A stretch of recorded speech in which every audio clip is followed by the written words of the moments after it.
A pyramid? He finally wheezed, wiping tears from his eyes. Kid, you're serious? Dead serious, Marty. 15 feet high, stone veneer over block? That's the plan. He looked towards Karen's house, then back at me, a twinkle in his eye.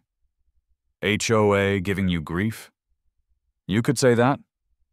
Marty chuckled again. All right, Schmidt, all right. This is the stupidest, most glorious thing anyone's asked me to build in 30 years. You get a permit out of the city for this pointy thing. I'll build it for you. Gonna cost you, though. And your neighbors? Hoo boy, they're gonna lose their minds. That's kind of the point, Marty, I admitted. Figured as much, he grinned. Okay, Pharaoh, let's talk foundations. It all started with love. Love for my dog, Zeus. Now, Zeus isn't some yappy little ankle biter you can stuff in a handbag. Zeus is substantial. Think Scooby-Doo meets a small horse. A glorious, slobbery 150-pound bundle of goofy affection who believes fetch is a full-contact sport and whose tail can clear a coffee table with a single enthusiastic wag. He's the best boy. And the best boy deserves the best accommodations, right? The standard-issue plastic igloos they sell at PetSmart? Zeus would look like Andre the Giant trying to cram into a smart car. No, my boy needed space. He needed comfort. He needed Casa de Zeus. I spent 3 solid weekends building it myself. Not some flimsy kit, but a real structure. Solid wood frame, insulated walls. Zeus hates the cold.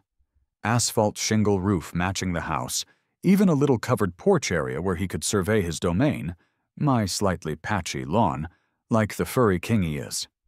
It was big, I'll admit. Maybe 4 feet tall at the peak, 5 feet wide, 6 feet deep. Substantial, like Zeus himself. And, okay, maybe I got a little carried away with the paint. It was supposed to be a nice, friendly blue, but it came out looking more like something Smurfs would live in. A vibrant, almost offensively cheerful azure. But Zeus loved it. He'd curl up inside, safe and sound, happier than a pig and, well, you know, I was proud of it. A testament to my questionable woodworking skills and my devotion to my canine companion. A cheerful blue beacon of doggy devotion in my otherwise unremarkable backyard. Enter Karen. Karen lives next door. Karen, I'm assuming that's her name, it just fits, has a lawn so green it looks like astroturf, shrubs tortured into perfect geometric shapes, and, apparently, an advanced degree in finding fault with everything I do. She materialized at the low, decorative fence separating our properties the day after I finished painting Casa de Zeus. Her arms were crossed. Her lips were pursed so tight they'd practically vanished. Her eyes scanned the bright blue structure like it was a pile of hazardous waste. Barry, her voice could curdle milk. What is that thing? Hey, Karen, I said, trying for neighborly charm. It rarely worked. Just finished Zeus's new house. Pretty neat, huh? Neat? She scoffed, recoiling slightly as if the blue paint might be contagious. It's garish and enormous. It completely dominates your yard. It looks like a Smurf shed. It's utterly inappropriate for Pleasant Valley Estates. Karen, it's a doghouse, I sighed. For my dog. He's kind of a big dog. It's an eyesore, she insisted. It's far too large under the HOA guidelines for animal shelters, and that color, it violates the approved earth tone palette. It's probably attracting stray animals. It's lowering my property value by the second. You'll be hearing from the Architectural Review Committee. And with that, she spun on her heel and marched back towards her perfectly beige house, presumably to draft her formal complaint on HOA-approved letterhead. I should have known better than to underestimate Karen's dedication to enforcing suburban mediocrity. The official letter arrived less than a week later. Thick envelope, HOA logo, doom enclosed. Dear Mr. Schmidt, it began, dripping with bureaucratic condescension.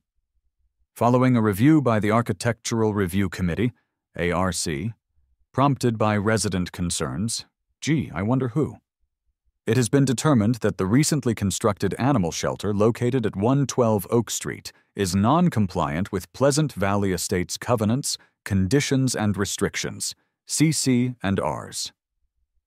It went on, citing chapter and verse. Bylaw 22, Section C.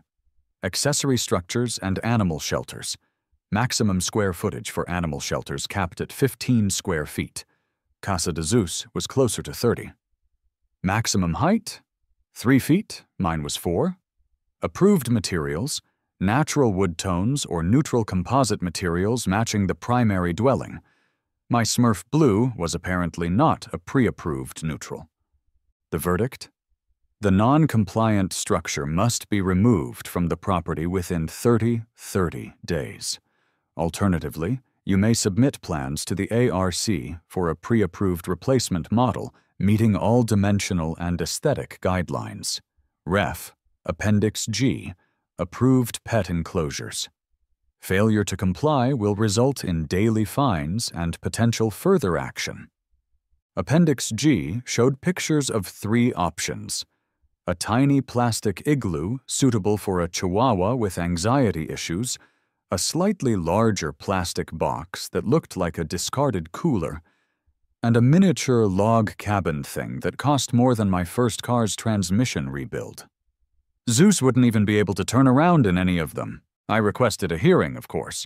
Went down to the clubhouse, armed with photos of Zeus looking majestic next to, and barely fitting into, his palace, ready to plead my case based on animal welfare and common sense. It was useless. The ARC meeting consisted of 3 HOA board members who looked like they'd rather be anywhere else, and Karen, sitting primly in the front row, occasionally nodding vigorously when the president read out the violations. "Barry," said the president, a man named Bob who seemed perpetually tired, "we appreciate you love your dog, big fella." Zeus had met Bob once, leaving a substantial amount of drool on his trousers. But the rules are the rules. The doghouse exceeds the size limits. The color isn't approved. We have standards to maintain. "But those approved models are ridiculously small," I argued. "Zeus is a 150-pound dog. It's practically animal cruelty to make him use one of those—" Karen sniffed loudly from the front row. Perhaps Mr. Schmidt should have considered the HOA bylaws before acquiring such an inappropriately sized animal for this neighborhood. My blood boiled. Inappropriately sized? Zeus was perfect. It was the bylaws that were inappropriately sized. "Look," Bob sighed, clearly wanting this over. "The ruling stands. The structure has to go. Replace it with an approved model or don't have one at all. 30 days. I walked out of there shaking with anger.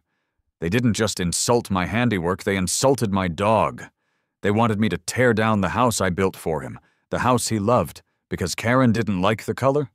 Because it was 6 inches too tall? I got home, sat on the back patio, and just stared at Casa de Zeus. It stood there, bright blue and proud, a cheerful middle finger to the beige conformity surrounding it. Zeus was inside, snoring softly. 30 days to tear it down. They hate his house? I thought, the anger slowly morphing into something else, something colder, more calculating.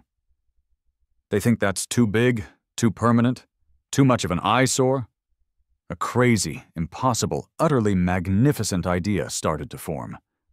I'll show them big. I'll show them permanent. I'll build something that makes a doghouse look like a speck of dust. Something timeless. Something monumental. My wife, Brenda, found me later that evening hunched over the computer, surrounded by printouts of Egyptian hieroglyphs and cross-sections of the Great Pyramid of Giza. "Barry? Honey? Are you okay?" she asked tentatively. "You've been awfully quiet since the HOA meeting." Quiet? I looked up, eyes probably gleaming with a slightly manic light. "Brenda, I'm not quiet. I'm inspired." Inspired? By what? Losing the fight over the doghouse? Losing. Oh no, my dear, that wasn't a defeat. That was merely the preliminary skirmish. They didn't like Zeus's house? Fine, we'll build him something else. Something grander. Like what? She asked, looking wary. A slightly smaller blue house? Think bigger, I grinned. Think ancient wonders. Think massive stone structures that have baffled historians for centuries. Brenda stared at me. Barry, what are you talking about? I declared, gesturing grandly at a picture of the Giza Plateau on my screen. I'm going to build a pyramid in the backyard. Brenda just blinked. Then she slowly backed out of the room, probably to check if our insurance covered psychiatric care. But the seed was planted. A pyramid. Not just any pyramid, but my pyramid. The Great Pyramid of Oak Street. Why a pyramid? Why not? It was the ultimate symbol of permanence, of defiance against the ravages of time, and HOTs. It was bold. It was unexpected. And most importantly, I scanned the HOA bylaws again. Not a single mention of pyramids. They had rules for fences, sheds, gazebos, even flagpoles. Nothing about 15-foot-tall, multi-ton replicas of ancient Egyptian tombs. Loophole. Maybe. Probably not, but it was fun to think so. The research phase became an obsession. Forget work spreadsheets. I was calculating slope angles, researching stone veneer options, looking up local concrete suppliers. How big could I realistically go? My backyard wasn't huge. A 15-foot peak seemed ambitious, but achievable. Maybe a 20 by 20-foot base? That would dominate the yard, completely eclipsing the memory of the offending doghouse and probably blocking Karen's view of the entire Western Hemisphere.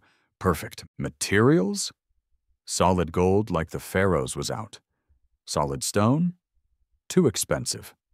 Concrete blocks for the core seemed doable, maybe clad in a nice sandstone-colored veneer to give it that authentic Nile Valley vibe. Then came the trickiest part. Permits. What do you call a 15-foot pyramid on a city permit application?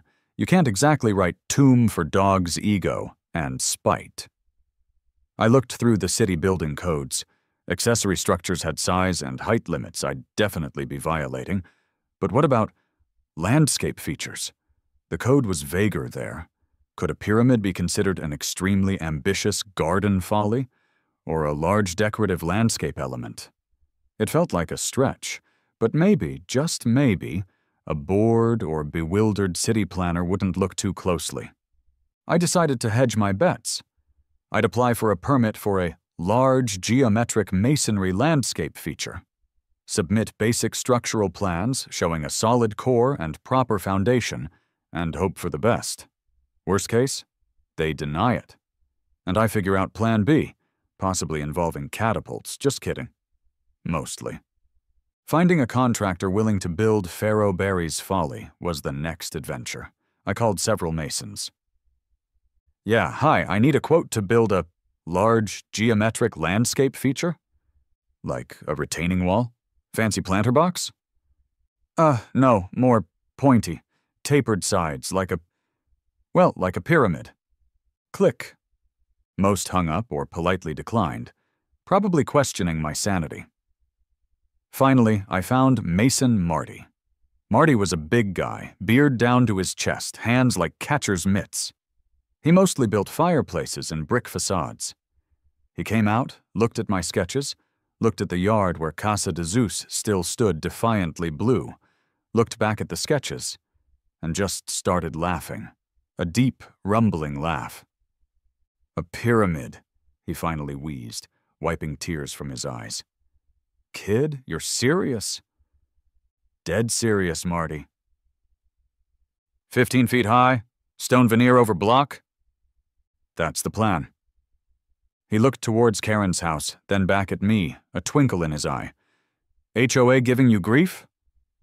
You could say that. Marty chuckled again. All right, Schmidt, all right. This is the stupidest, most glorious thing anyone's asked me to build in 30 years. You get a permit out of the city for this pointy thing. I'll build it for you. Gonna cost you, though. And your neighbors? Hoo boy, they're gonna lose their minds. That's kind of the point, Marty, I admitted. Figured as much, he grinned. Okay, Pharaoh, let's talk foundations. The first casualty of Project Pyramid was, ironically, Casa de Zeus. I dismantled it carefully, piece by piece. It felt wrong, like betraying my best buddy. I salvaged the wood. Maybe I could build him a smaller, internal pyramid inside the big one later. Zeus watched the process with confused, soulful eyes, occasionally nudging my hand with his massive head as if to ask, "Dude, what gives?" "It's okay, boy," I assured him, ruffling his ears. "Daddy's building you something much, much cooler, something worthy of your name." He just sighed and went back to chewing on a Kong. Then came the excavation. Marty's crew arrived with a mini excavator that tore up a significant portion of my lawn, digging the footings for the massive concrete foundation slab. This phase alone drew stares. Henderson from 3 doors down, the other Henderson, not my nemesis, actually stopped his power walking to ask if I was putting in an underground bunker. "Something like that," I yelled back over the machine's roar. Karen just watched silently from her window, phone likely already glued to her ear, reporting suspicious excavation activity to the HOA hotline. The concrete pour was an event. A huge cement truck navigated carefully down our quiet suburban street, its chute extending over my fence like some prehistoric beast delivering gray sludge. The crew worked quickly, smoothing the massive square slab. This, more than anything, signaled that whatever I was building, it wasn't temporary. The HOA sent its first official inquiry regarding unspecified major construction, demanding plans and ARC approval immediately. I sent back a copy of my city permit for the large geometric masonry landscape feature, highlighting the city's stamp of approval and politely omitting any mention of the ARC. Let the games begin. Then the blocks started arriving. Pallet after pallet of heavy gray concrete blocks. Marty and his crew got to work. It was slow, methodical. Laying the base course, checking levels, mortaring joints. Then the next course, slightly smaller. Then the next. Day after day, the structure grew, layer by painstaking layer. At first, neighbors were just confused. "Building a big barbecue pit, Barry?" asked Jim from across the street. "Something like that," I'd reply vaguely. But as the structure climbed past 6 feet, then 8, then 10, and the unmistakable tapered shape became apparent, confusion turned to bewildered silence, then to open-mouthed staring. People would walk by, stop, shake their heads, and keep walking. The neighborhood Facebook group probably exploded, but I wouldn't know. Karen got me kicked out months ago over a dispute about recycling bin placement. Karen herself was a constant presence. She didn't speak to me directly anymore, but I'd see her, documenting progress with her phone camera from various angles, conferring with other neighbors in hushed tones on her lawn, occasionally glaring pure hatred over the rising wall of blocks. The HOA letters became more frequent, more frantic. Urgent, demand for plans and ARC approval. Warning, potential violation of height restrictions. Notice, unauthorized structure. I filed them neatly in a folder labeled Karen's Complaints. Code enforcement paid its first visit around the 10-foot mark, undoubtedly prompted by a flood of calls. A young, earnest-looking inspector arrived, clipboard in hand. "Mr. Schmidt, City Code Enforcement, we've received, several calls regarding the structure. Your building?" He looked from his clipboard to the half-finished pyramid and back, his expression a perfect blend of confusion and disbelief. "Ah, yes," I said brightly, producing my permit. My large geometric masonry landscape feature, following the approved plans precisely. Foundation passed inspection last week, remember? The inspector frowned at the permit, then at the structure. It just seems rather large, sir, and pointy for a landscape feature. It's a bold statement, I declared, very minimalist. He walked around it, tapped a few blocks, measured the setback again. Well, he said finally, scratching his head, the permit is approved for a landscape feature of these dimensions, and the foundation met code. Structurally, it seems okay so far. Just try to keep the construction debris contained, okay? He made some notes, looking deeply uncertain about what box to check on his form, and left. Round 2 to Farrowberry. Marty and his crew kept working, mostly unfazed by the neighborhood drama. They were professionals, laying blocks, checking lines, mortaring joints. They probably thought I was nuts, but they never said so directly. Though I did overhear one of the younger guys muttering, "Pyramid in Ohio, now I've seen everything." Finally, the block core was complete, tapering majestically, or ridiculously, to a blunt point about 15 feet above the ground. It was massive. It was gray. It was undeniably pyramid-shaped. Now for the finishing touch, the stone veneer. Another round of deliveries, this time pallets of thin, sandstone-colored manufactured stone. This process was slower, more artistic, as Marty's crew carefully mortared each piece onto the blockwork, creating the illusion of ancient, weathered stone. For extra mystery, I had Marty build a small, dark, recessed doorway, low on one side. It didn't lead anywhere, solid block behind it, but it looked intriguing, like a tomb entrance. Maybe I'd put Zeus's food bowl just inside it. As the last piece of stone veneer went up, I stepped back to admire my creation. It dominated the backyard. It cast a long shadow, especially in the afternoon, directly onto Karen's prize-winning roses, I noted with satisfaction. It was solid, it was permanent. It was utterly, magnificently absurd. Zeus trotted over, sniffed the base curiously, seemed unimpressed, and then promptly lifted his leg on the corner. "No, boy, not on the pyramid," I scolded gently. Even pharaohs deserve some respect. I looked towards Karen's house. Her curtains were drawn tight, but I felt her eyes boring through the fabric. The silence felt ominous, like the calm before the storm, or perhaps the calm before the plague of HOA lawyers. The calm lasted precisely 12 hours. The next morning, taped conspicuously to my front door, was not just a letter, but a thick packet. Official HOA envelope, marked Urgent, Final Notice, via hand delivery. Inside wasn't just a notice, it was a declaration of war. "Demolition order," it screamed in bold, underlined, possibly 72-point font. Unapproved, non-compliant, structurally questionable, aesthetically abhorrent monumental structure at 112 Oak Street. What followed was a multi-page diatribe listing every conceivable violation, real or imagined. Unapproved structure, ignoring my city permit. Gross violation of aesthetic standards, citing bylaws about harmonious design and natural materials. Apparently, pyramids aren't natural. Potential zoning violation. Monument not a permitted accessory use. Height limit. Violation. Accessory structures capped at 10 feet. Mine was 15, though I argued it wasn't an accessory structure in the traditional sense.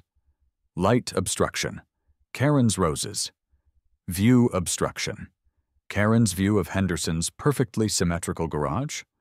Lack of RC approval, repeated about 17 times. The demanded remedy? Immediate cessation of any further work. It was finished. and complete demolition and removal of the entire offending structure within 10 calendar days. Failure to comply would result in daily fines commencing at $1,000 per day, immediate initiation of legal action seeking injunctive relief and recovery of all attorney fees, and potential placement of liens upon the property. They weren't messing around. They'd clearly spent a fortune on their lawyers overnight. My phone started ringing. First, the HOA president, Mr. Abernathy, his voice trembling with uncharacteristic fury. "Barry, what in God's name have you done? A pyramid? Are you insane? It has to come down. Now!" I politely referred him to my soon-to-be-hired lawyer. Then Karen called. I almost didn't answer, but morbid curiosity won. "Barry Schmidt!" she shrieked, no preamble. "You have built an abomination, a blight. It looms, it casts shadows. It's probably structurally unsound. When it collapses onto my property, I will sue you for every penny you have." I calmly suggested she consult a structural engineer and hung up. Clearly, things were escalating. Time to lawyer up for real. I found a local attorney, Dave Miller, who specialized in real estate and HOA disputes. When I explained the situation and showed him pictures of the pyramid, he just stared at me for a long moment, then slowly started to chuckle. "A pyramid," he finally managed, "because they complained about a doghouse. Okay, I like it. Legally, it's interesting." He reviewed my city permit for the landscape feature and the HOA bylaws. "All right, here's the deal. Your city permit is your shield. They approved the structure's size and type, albeit vaguely described. The HOA can scream about aesthetics all day, but forcing demolition of a permitted structure based purely on their subjective style rules is tough, expensive, and not guaranteed. Their best bet is proving it violates specific enforceable CC and Rs, like height limits for all structures, not just accessory buildings, or proving it's a genuine safety hazard, or that the permit was obtained fraudulently. He advised me to get a structural engineer's report immediately to counter the safety hazard claim. He also suggested I formally respond to the HOA, stating the structure was permitted by the city as a landscape feature, denying any safety risk pending engineer's report, and refusing demolition while perhaps offering to discuss landscaping integration, that is, planting tall bushes around it, as a potential compromise later. So I hired a structural engineer. A serious-looking woman named Dr. Adams came out, tapped on the blocks, consulted Marty's construction notes, which were thankfully meticulous, did some calculations, and wrote a concise report. The pyramidal structure at 112 Oak Street, constructed of reinforced concrete block core with stone veneer cladding on an appropriate foundation, exhibits no signs of structural instability under current conditions. While unconventional, it meets standard structural safety requirements for a non-habitable landscape element of its size. Boom. Safety argument neutralized. The HOA, armed with Karen's photos and undeterred by my engineer's report or city permit, scheduled the inevitable emergency meeting. Proposed action, legal enforcement, and forced removal of non-conforming monumental structure. They were going for the nuclear option. The meeting was packed. It felt like half the neighborhood had turned out, drawn by morbid curiosity or whipped into a frenzy by Karen and Henderson, who had apparently joined forces in the face of this common, pointy enemy. Their lawyer, a slick guy in an expensive suit, presented first. Slideshow. Dramatic music. I think it was from Psycho. Photos of my pyramid casting shadows.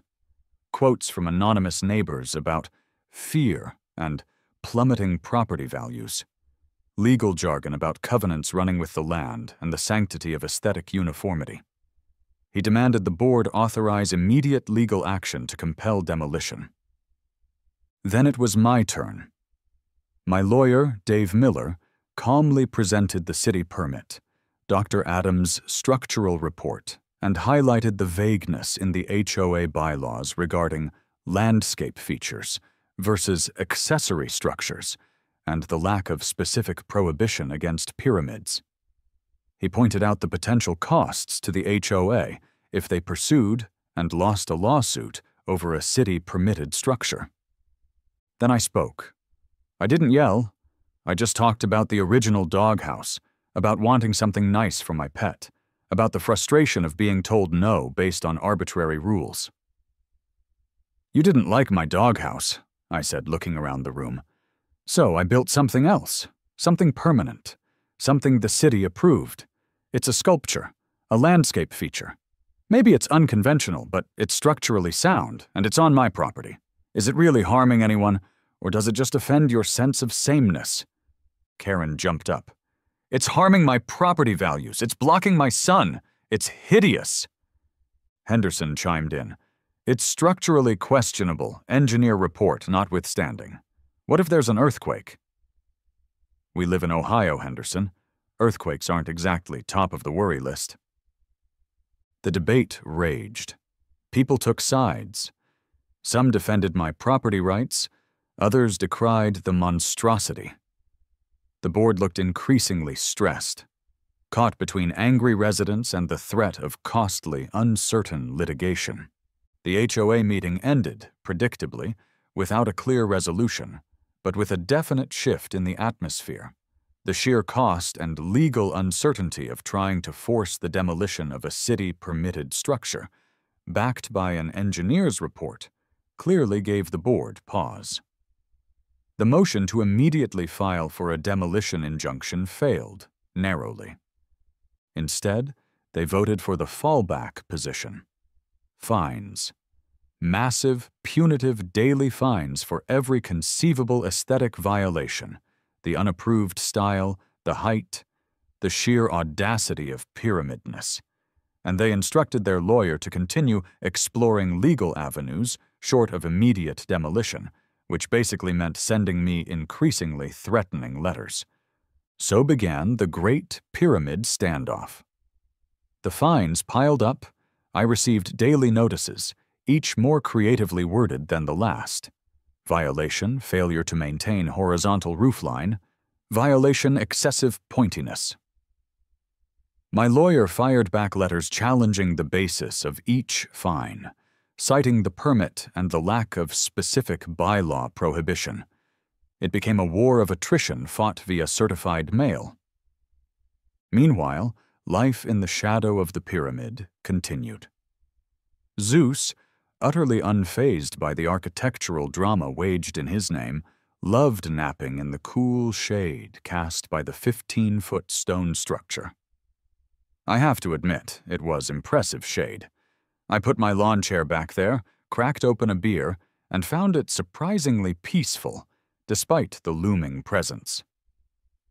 The neighborhood settled into a state of bewildered acceptance, punctuated by Karen's occasional glares and Henderson's loud sighs whenever he was forced to gaze upon my creation. Some neighbors warmed up to it. Mrs. Gable brought over cookies, for sustenance during your ongoing situation, dear. The kids on the block started referring to my house as the Pyramid House, and I occasionally saw them trying to scale the lower levels. I had to put a stop to that quickly, liability waivers notwithstanding. Stan thought I should install hieroglyphics, or maybe a sarcophagus-shaped mailbox. I considered it. The legal battle dragged on for months, mostly consisting of lawyers exchanging expensive letters. Eventually, facing mounting legal fees themselves and the dawning realization that forcing demolition was a long shot, the HOA blinked. Or at least they squinted really hard and offered a compromise through gritted teeth. The deal, brokered by our lawyers after much haggling, was this: all outstanding fines would be waived. I would agree not to add any further non-traditional architectural embellishments. No sphinxes, alas. I would also agree to plant significant screening landscaping, that is, fast-growing, HOA-approved shrubs, around the base to soften its visual impact. In return, the HOA would cease all legal action and grudgingly accept the pyramid as a pre-existing, permitted, non-conforming landscape feature. Basically, they agreed to leave my pointy thing alone if I promised not to build anything weirder and tried to hide it behind some bushes. I took the deal. Planting shrubs was a small price to pay for peace and avoiding bankruptcy. So, the Great Pyramid of Oak Street still stands. It's partially obscured by some rapidly growing arborvitae now, but peek through the leaves, and there it is. 15 feet of solid, stony defiance. Karen still avoids my gaze. Henderson moved away last year, unrelated, apparently, but I choose to believe the pyramid's silent judgment finally broke him. Was it worth it? The stress? The small fortune spent on concrete, stone veneer, lawyers, and now excessive shrubbery? Objectively? Probably not. It was a ridiculously oversized, disproportionate response to a complaint about a blue doghouse. But subjectively, sitting here in my backyard, in the cool, triangular shadow of my own personal wonder of the suburban world, watching Zeus nap peacefully near the mysterious, still non-functional entrance. Yeah, it was worth it. Because sometimes you just have to stand your ground. Sometimes you have to build your pyramid. And sometimes the best way to deal with people complaining about your doghouse is to give them something really monumental to complain about. Now, if you'll excuse me, I think I need to go trim those shrubs. Got to maintain community standards, after all.